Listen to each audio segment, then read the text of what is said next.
Everyone, good morning. कैसे हैं आप सब लोग? Again I welcome you all in my channel science side. हम कर रहे हैं रिवीजन, एमसीक्यूज कर रहे हैं हम ह्यूमन फिजियोलॉजी के चैप्टर 20 कर रहे हैं, locomotion and movement, which is in the class 11th and this revision is for different medical exams like neat and for the teaching exams also. तो हम कर लेते हैं अपना रिवीजन स्टार्ट। हमने 60 क्वेश्चन आई थिंक कर चुके हैं हम। Please subscribe the channel which are new to this channel and 60 हम कर चुके थे।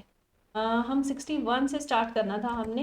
हाँ, मैं इसलिए इस क्वेश्चन को लेके आई हूँ कि यहाँ तक हम कर चुके हैं। जिनको नहीं पता है, जो पहली बार विजिट कर रहे हैं चैनल पे, please subscribe the science and channel. और हम इस क्वेश्चन से जो है वो शुरू करेंगे।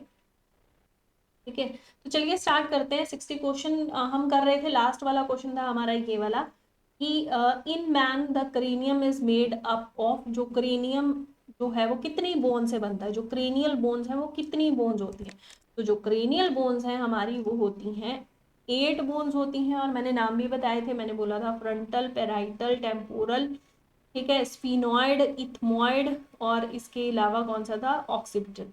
तो इनके नंबर भी बताए थे। फ्रंटल 1 होती है, पैराइटल हमारे पास 2 है, टेम्पोरल भी 2 है, स्फीनॉइड 1 है, इथमॉइड 1 है, ऑक्सीपिटल 1 है। तो टोटल करेंगे 4 5 6 7 8, हाँ बिल्कुल 8 बोन्स हमारे पास हो चुकी हैं। यहाँ पे हमने एंड करा था, स्टार्ट यहाँ से करेंगे वीडियो को। आज की वीडियो का फर्स्ट क्वेश्चन है हमारे पास, in the human body how many ball and socket joints are there.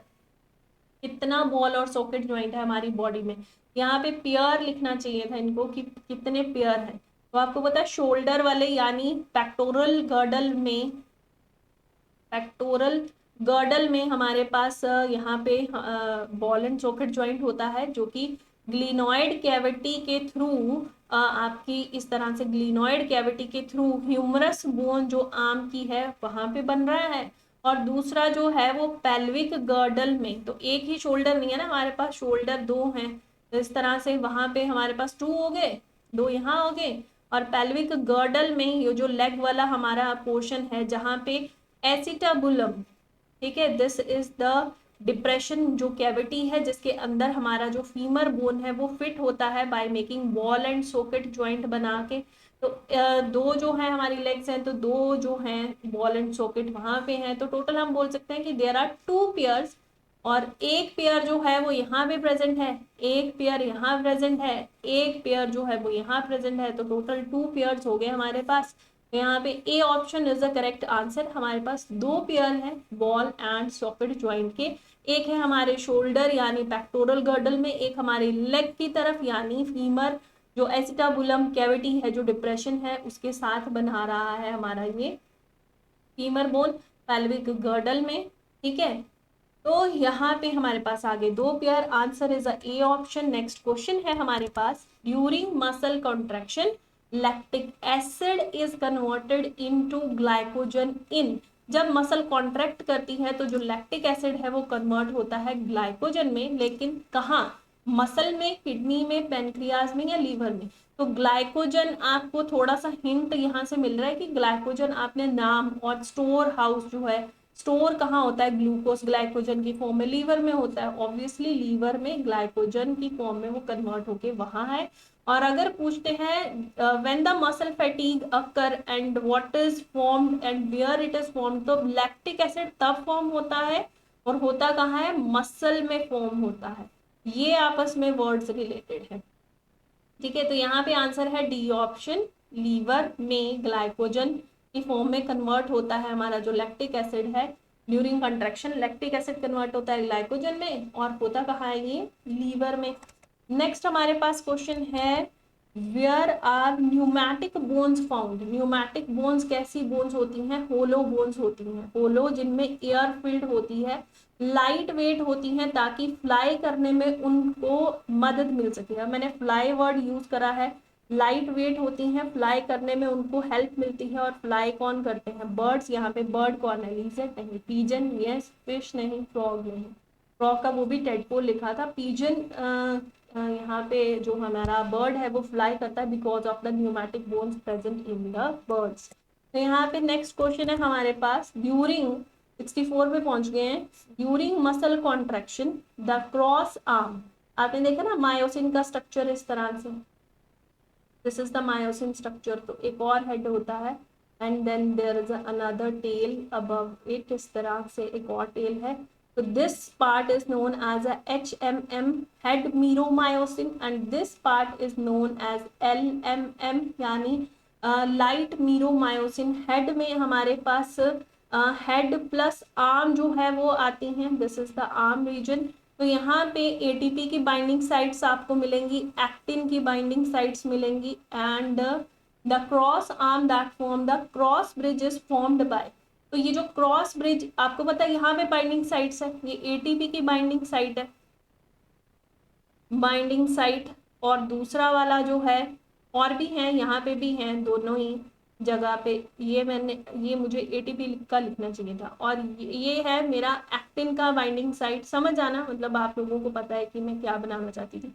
ATP binding site भी है, एक्टिन बाइंडिंग साइट भी है, यहाँ पे बनेंगी जब ये एक्टिन बाइंडिंग साइट के साथ जैसे ही एक्टिन लगेगा तो मतलब क्रॉस ब्रिज बन गया। तो क्रॉस ब्रिज, तो जो क्रॉस आर्म है, the cross arm that form the cross bridge is formed by, वो कौन बना रहा है, ये वाला पोर्शन, क्योंकि इसी के पास साइट है। तो हेड मीरोमायोसिन जो है, this is the head meromyosin that form myosin that form HMM cross bridge with the actin and myosin, between actin and myosin। तो यहाँ पे option number A is the correct answer। Next question है हमारे पास, what does the coxal bone in comprise? ठीक है। अच्छा, coxal bone को innominate bone भी बोलते हैं, और इनोमिनेट बोन जो आपका जो पैल्विक गर्डल है, हम उसकी बात कर रहे हैं, पैल्विक गर्डल की बात कर रहे हैं। और पैल्विक गर्डल में जब हम कॉक्सल बोन की बात करते हैं ना, तब हम 3 बोन्स की बात करते हैं, इलियम, हम इलियम, इस्चियम और प्यूबिस की बात करते हैं। इलियम, इस्चियम और प्यूबिस की बात करते हैं। तो ये 3 बोन्स हैं जो कि पेल्विक गर्डल को फॉर्म करती हैं, जिसको हम इनोमिनेट बोन, कॉक्सल बोन्स भी बोलते हैं। क्लैविकल तो बच्चे कोलर बोन है जो हमारे नेक रीजन में, मैक्सिला, जुगल्स, क्या है ये, नेक्स्ट 2 क्लैविकल्स एंड 1 इंट्रा क्लैविकल, ये भी नहीं आएगा। यहाँ पे करेक्ट ऑप्शन क्या है, option number C is the correct answer. Next question पे चलते हैं हम लोग। नेक्स्ट क्वेश्चन है, which of the following is the correct pair, hinge joint between vertebrae. Vertebrae के बीच में आपको पूछा है कि कौन सा ज्वाइंट प्रेजेंट होता है, ग्लाइडिंग होता है, हिंज होता है, नहीं डिफरेंट आ गया। स्कल में पूछा है कार्टिलेज का ज्वाइंट होता है, तो जो स्कल की बोन्स हैं उनमें आपको पता है फाइब्रस ज्वाइंट होता था, ये तो मैं बहुत बार बता चुकी हूँ, उनको सुचर्स हम बोलते थे। तो ये हो चुका था, fibrous joint between the phalanges, नहीं फेलेंजेस यानी फिंगर्स, और फिंगर्स के बीच में हमारे पास होता है हिंज ज्वाइंट, यहाँ पे हिंज ज्वाइंट आएगा। ठीक है, ये आ गया। तो ये भी इसके साथ मैच नहीं करता, hinge joint between the vertebrae नहीं, हिंज ज्वाइंट प्रेजेंट होता है आपके फिंगर्स के बीच में, यानी जो आप फिंगर्स हैं जब आप मोड़ते हो, आप मुट्ठी अंदर की तरफ बंद करते हो ना, आप बैकवर्ड की तरफ, आपको मैं बोलूँगी पीछे की तरफ ना हाथ मोड़ के उसको बंद करो, मुट्ठी वैसे बंद करो तो नहीं होगी। और एल्बो जब हम अपनी जो आर्म है उसको जब हम बेंड करते हैं, we can bend it on the one side, एक ही साइड पे बेंड करते हैं, उल्टी ऑपोजिट साइड पे बेंड नहीं करते, तो वहां पे भी हिंज ज्वाइंट है। वैसे ही ये अब यहाँ पे गलत कनेक्ट करा था, जो सही था हमें वो करेक्ट पेयर ढूंढना था। तो यहाँ पे करेक्ट यही है कि जो ग्लाइडिंग ज्वाइंट है वो प्रेजेंट होते हैं between the vertebrae, between vertebrae there are gliding joint, B option is correct here. Next question है हमारे पास, what is the store house of calcium in the muscles. तो मसल्स में कैल्शियम कहाँ स्टोर होता है, मसल्स में कैल्शियम स्टोर होता है सार्कोप्लाज्मिक रेटिकुलम में। कहाँ में, सार्कोप्लाज्मिक रेटिकुलम में। मैंने कब बताया था, जैसे ही मैंने बताया था, there are receptors on the muscle surface, ये रिसेप्टर्स क्या करते हैं, एसिटाइल कोलिन जो कि हमारा न्यूरोट्रांसमीटर है उसको रिसीव करके एक्शन पोटेंशियल अंदर जनरेट करते हैं। उस एक्शन पोटेंशियल का काम होता है कि जितना आपका सार्कोप्लाज्मिक, हम एंडोप्लाज्मिक रेटिकुलम की बात करते हैं ना सेल के अंदर, तो मसल के अंदर सार्कोप्लाज्मिक रेटिकुलम होता है, सार्कोप्लाज्मिक रेटिकुलम के पास बहुत सारा कैल्शियम होता है, it is a store house of calcium. ये सारा कैल्शियम रिलीज कर देता है, और ये सारा कैल्शियम रिलीज होके किसके साथ ज्वाइन कर जाता है, ट्रोपोनिन के साथ। और जैसे ही ट्रोपोनिन के साथ बाइंड करता है तो ट्रोपोनिन के साथ बाइंडिंग होने से ट्रोपोमायोसिन जो है, ट्रोपोमायोसिन भी वहां से हट जाएगा। एक्टिन जो है उसकी मायोसिन के साथ बाइंडिंग साइट्स जो हैं, मायोसिन के साथ बाइंडिंग साइट्स जो हैं वो फ्री हो जाएंगी, ये दोनों आपस में जुड़ जाएंगी यानी क्रॉस ब्रिजेस बनाएंगे। इस तरह से काम चलता है।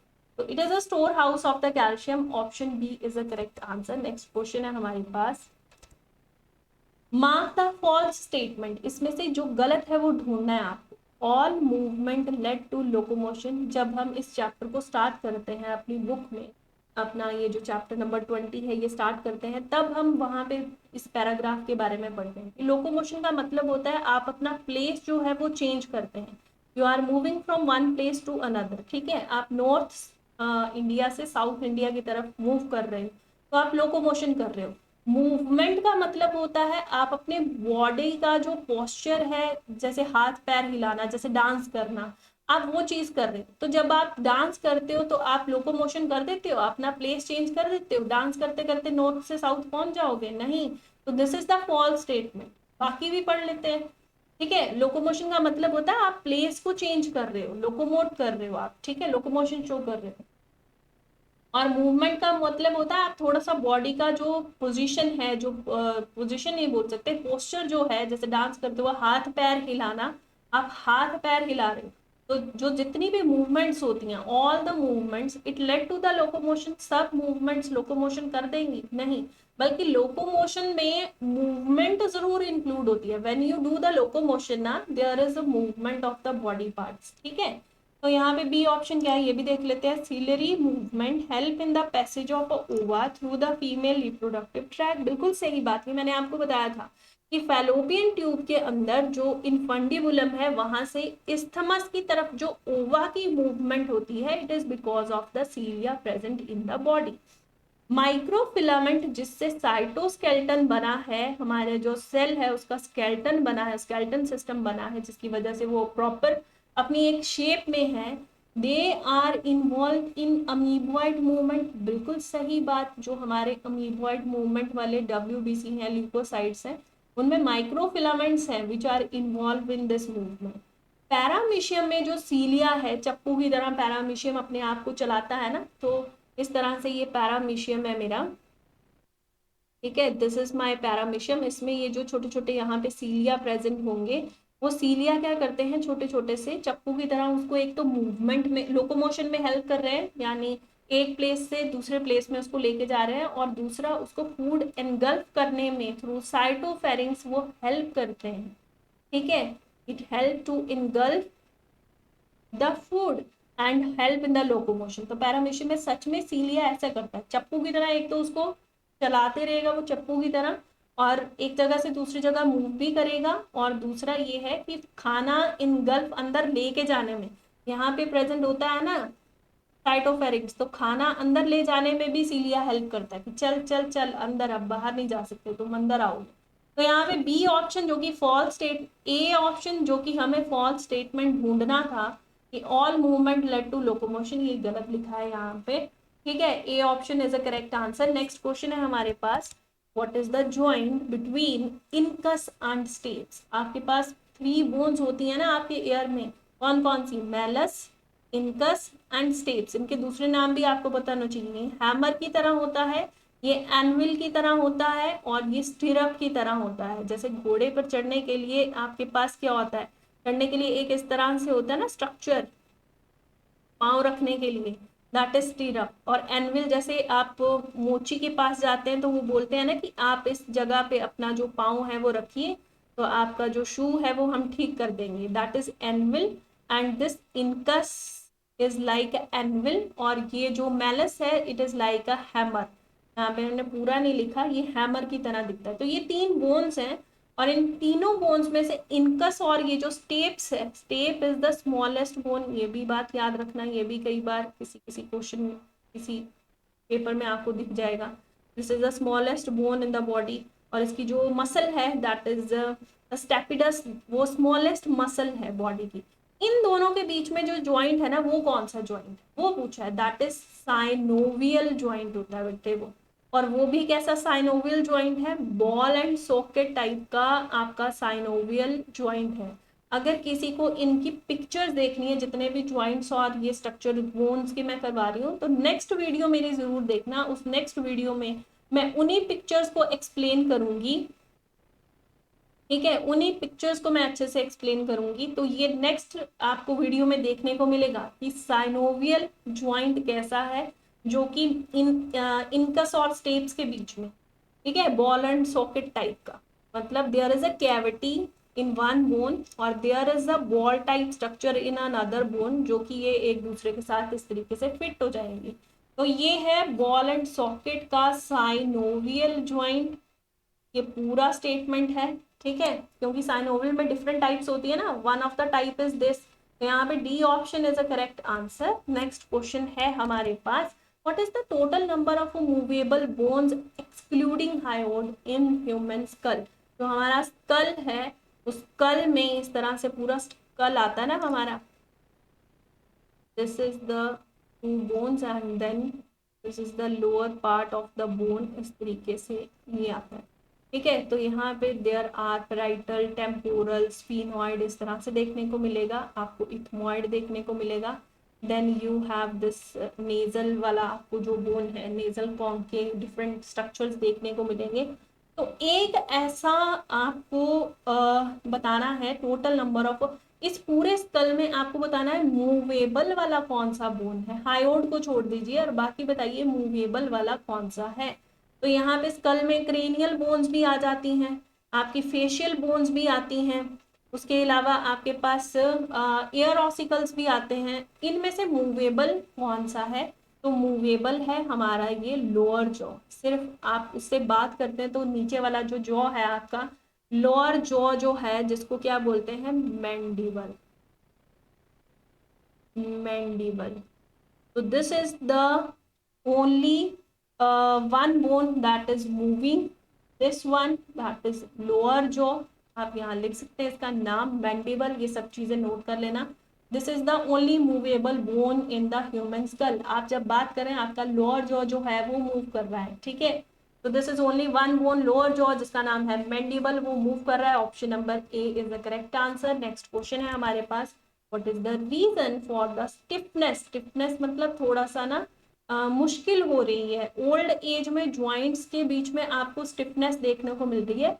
जो बुजुर्ग होते हैं वो बोलते हैं ना हमसे सीढ़ियां नहीं चढ़ी जाएंगी, बिकॉज हम अपनी बोन्स को अच्छे से बेंड नहीं कर पाते, क्योंकि उनकी बोन्स में वो जो दो बोन्स के बीच में जो फ्लेक्सिबिलिटी होती है ना, वो फ्लेक्सिबिलिटी खत्म हो गई है, फ्लेक्सिबल नहीं है, आप they are not flexible at the old as.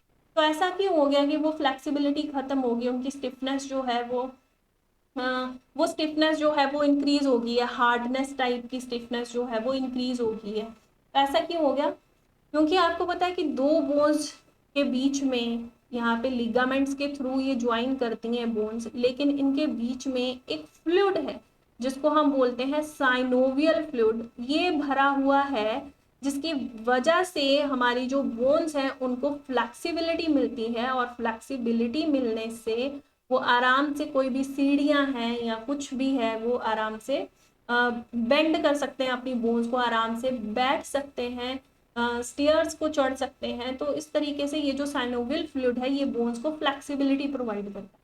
जैसे जैसे उम्र बढ़ती जाती है, यानी ओल्ड एज में ये जो साइनोवियल फ्लूइड है ये कम होता जाता है, यानी डिक्रीज होता जाता है, जिसकी वजह से ये जो बोन्स है हमारी वो स्टिफनेस क्रिएट करती है, बोन्स जो है वो बेंड नहीं हो पाती, not bend eight the old as, they become stiff, they become stiff, and the reason is because of the decrease of the synovial fluid between the bones, between the bones के बीच में synovial fluid कम हो जाता है। Option C is the correct answer. Next question है हमारे पास, what is the lumbar vertebrae, where is the lumbar vertebrae found। तो जो सबसे पहला सर्वाइकल है, आपको पता है सर्वाइकल वर्टिब्रे 7 होते हैं, ये थ्रोट यानी नेक रीजन में प्रेजेंट होते हैं। उसके बाद हमारे पास थोरेसिक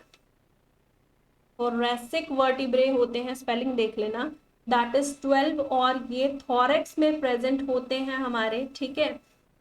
ये नेक रीजन है, उसके बाद ये बैक में थोरेसिक रीजन में 12 वर्टिब्रे हमारे थॉरेक्स में प्रेजेंट है।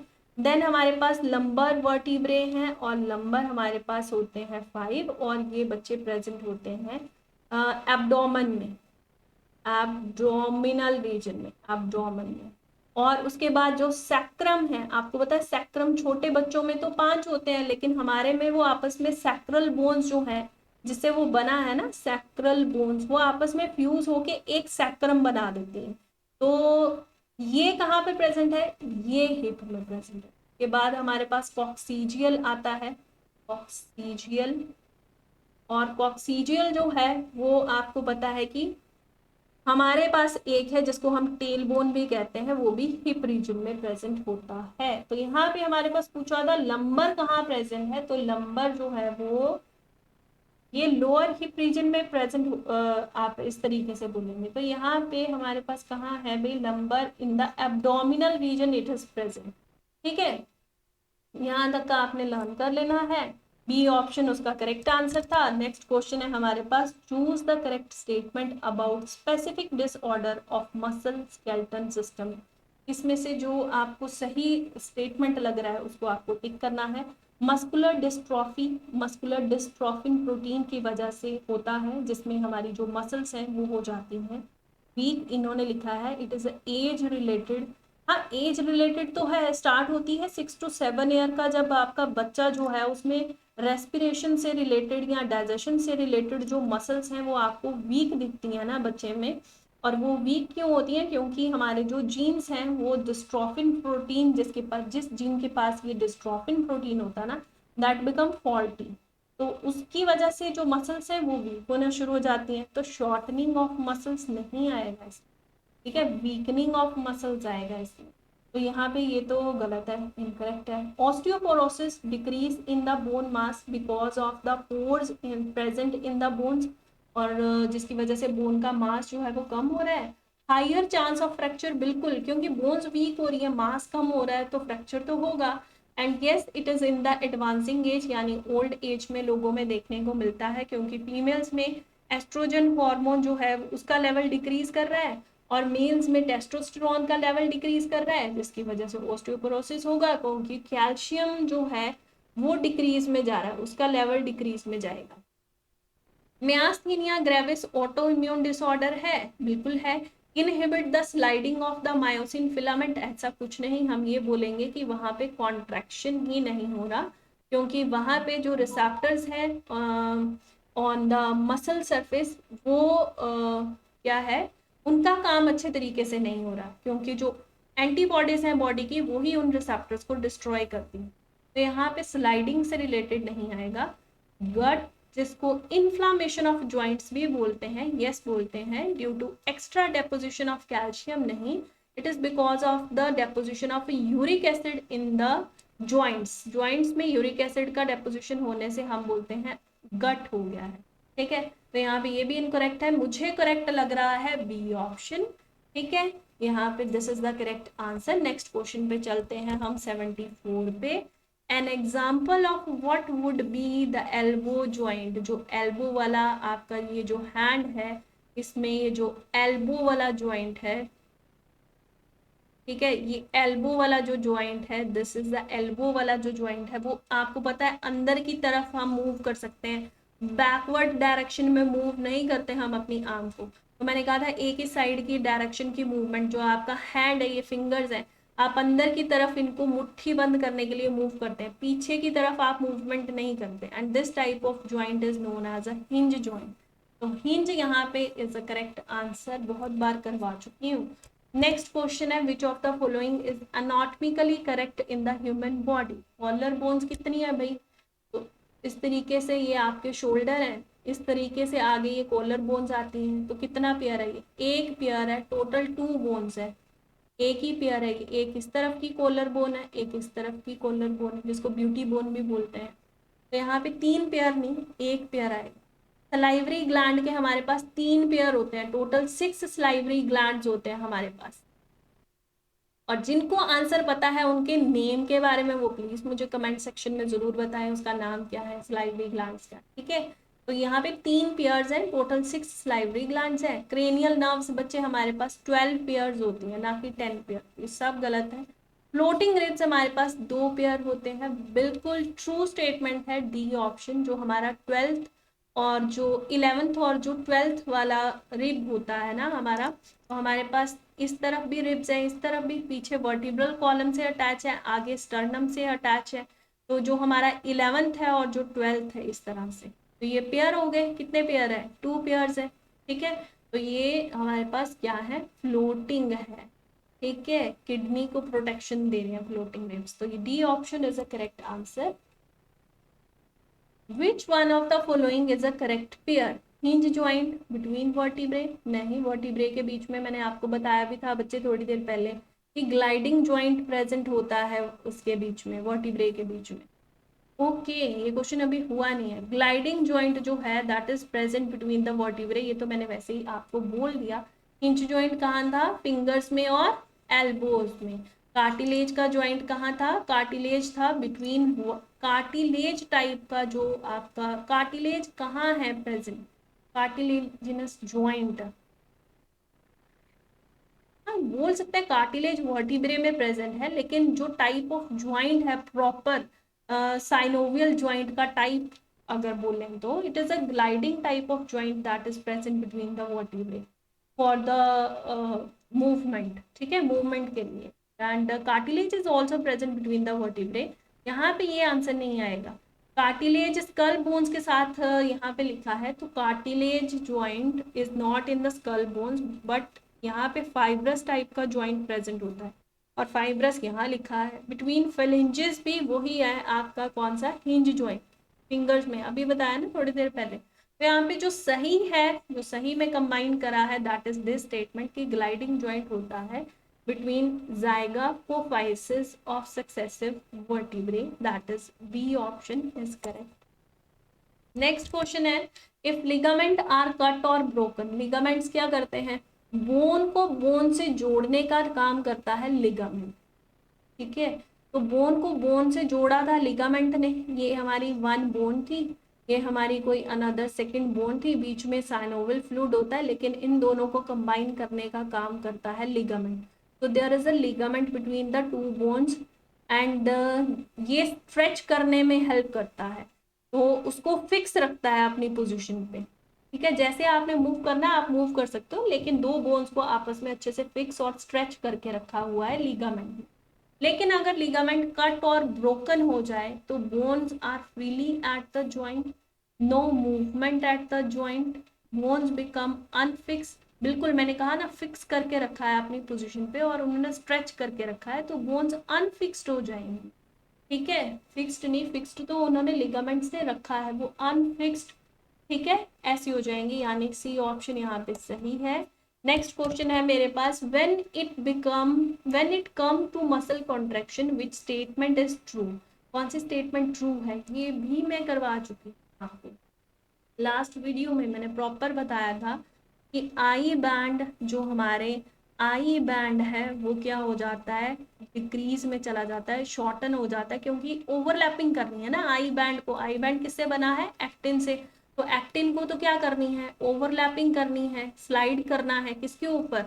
मायोसिन के ऊपर स्लाइड करना है। और मायोसिन जो है ये आई बैंड एक्टिन से बना था, तो आई बैंड तो आपको पता है ना ओवरलैपिंग, वो काम में लगा हुआ है, तो काम वाला बंदा काम में लगा है तो ऑब्वियसली उसका जो बैंड है वो डिक्रीज में जाएगा।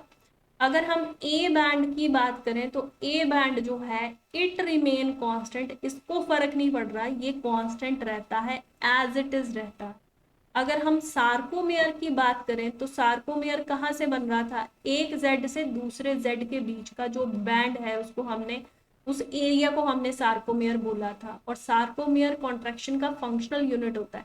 तो जब सार्कोमेयर की बात करें, जब कॉन्ट्रैक्शन की बात करें तो सार्कोमेयर जो है वो भी डिक्रीज में जाता है, क्योंकि हम एक जेड से, ये इस तरह से आई बैंड के बीच में था ना, ये बीच में लाइन क्यों बनाई मैंने, इस तरह से ये एक्टिन के बीच, आई बैंड या एक्टिन फिलामेंट बोल रहे, उनके बीच में जिगजैग लाइन हमें दिखाई दी थी। दूसरी तरफ भी आई बैंड था, ये थिन वाले फिलामेंट्स के बीच में जेड था, इस एरिया को बोला ना हमने सार्कोमेयर। तो उसी तरह से जैसे ही कॉन्ट्रैक्शन होती है ये पास पास आ जाते हैं, ये इस तरफ ये इस तरफ मूव करते हैं, ऑब्वियसली सार्कोमेयर छोटा होगा। ठीक है, एच जोन जो एक सेंट्रल गैप था जिसको हमने एच जोन बोला था, जिसमें मुझे सिर्फ थिक वाले सेंटर वाले मायोसिन दिख रहे थे। इस तरह से मैं यहाँ भी बना रही थी, ये थिक वाले मुझे बीच बीच में मायोसिन दिखते हैं, मायोसिन दिखते हैं। ये स्ट्रक्चर भी मैं आपको नेक्स्ट वीडियो में बताऊंगी, आप उस वीडियो को जरूर देखना। तो ये जो मायोसिन है, जब कॉन्ट्रैक्शन नहीं हो रही होती, ये मायोसिन जब रेस्ट स्टेट में होता है, तब हम उसको बीच में जो सेंट्रल गैप है उसको बोलते हैं एच जोन। ये तो डिसअपियर कर जाता है बिल्कुल, ये तो नहीं दिखता ही नहीं है बाद में, जैसे ही कॉन्ट्रैक्शन होती है खत्म हो जाता है। आई बैंड डिक्रीज कर रहा है, सार्कोमेयर डिक्रीज कर रहा है, ए बैंड वैसा का वैसा है, ओवरलैपिंग का ओ बैंड, ओ रीजन जो है ये क्या करता है, ये इंक्रीज कर जाता है। ओवरलैपिंग जो आपकी स्लाइडिंग है ना, वो इंक्रीज कर जाती है। ओवरलैपिंग बोलिए या स्लाइडिंग बोलिए, वो इंक्रीज हो जाती है। तो इसमें से सही ढूंढना था। Length of H line decrease, decrease नहीं डिसअपियर लिखते तो ठीक था। Length of A band remain constant, बिल्कुल सही बात। Length of I band increase नहीं डिक्रीज लिखते तो सही होता। Length of two Z line increase नहीं डिक्रीज लिखते तो सही होता। ठीक है, तो कौन सी बातें हैं जो आपको याद रखनी है यहाँ पे? आई decrease, sarcomere decrease, a constant और एच डिसअपियर कर जाए। बस ये बातें याद रखें, सिर्फ इतनी सी बात। यहाँ पे B option is the correct answer. Next question है हमारे पास 79। What what do the pectoral pelvic girdle and the bones of the limbs form? limbs यानी फोर लिम्ब, हाइंड लिम्ब की बात कर रहे हैं। पेक्टोरल और पेल्विक गर्डल जो है वो कौन सी बोन्स बनाते हैं? एक हमारे पास थी बच्चे एक्सियल बोन्स और एक हमारे पास थी अपेंडिकुलर बोन। तो अपेंडिकुलर बोन है ना, वो अपेंडेजेस से रिलेटेड है। ये अपेंडेजेस थे ना हमारे पास, तो ये अपेंडिकुलर बोन्स बनाते हैं। पेक्टोरल, पेल्विक और हमारे हाइंड लिम्ब हो या फोर लिम्स हो, ये अपेंडिकुलर से रिलेटेड है। एक्सियल की जब हम बात करते हैं ना, तब हमने स्कल की बोन्स की बात करनी होती है, हमने उसमें क्रेनियल की बात करनी होती है, हमने उसमें फेशियल की बात करनी होती है, हमने एयर ओसिकल्स की बात करनी होती है, हमने हायोड की बात करनी होती है। ठीक है, हमने उसमें वर्टिब्रेस की बात करनी होती है, हमने उसमें रिब केज की बात करनी होती है। ये सब बोन्स की बातें हम करते हैं एक्सियल में, और अपेंडेजेस की बात करते हैं हम अपेंडिकुलर स्केलेटन। ठीक है, तो B option is a correct answer here. Next question है हमारे पास, what is the number of bones on the face? Face यानी फेशियल बोन्स कितनी है? हमारे पास है 14, और जिनको आते होंगे नेम वो मुझे करेंगे कमेंट सेक्शन में आंसर। कुछ बोन्स का नाम जैसे लोअर जॉ और अपर जॉ आपका मैक्सिलरी, मैंडिबल, जाइगोमेटिक और नेजल कॉन्केव, वोमर और आपके पास लैक्रिमल बोन्स, कुछ के नाम मैंने बता दिए हैं। जो मेरे से छूट गए हैं आप उनका नाम जरूर बताना मुझे कमेंट सेक्शन। तो here I will end my video. Thank you and please subscribe the channel that is Science Side. Please subscribe the channel बच्चे. Thank you and all the best for your different exam preparation. Bye.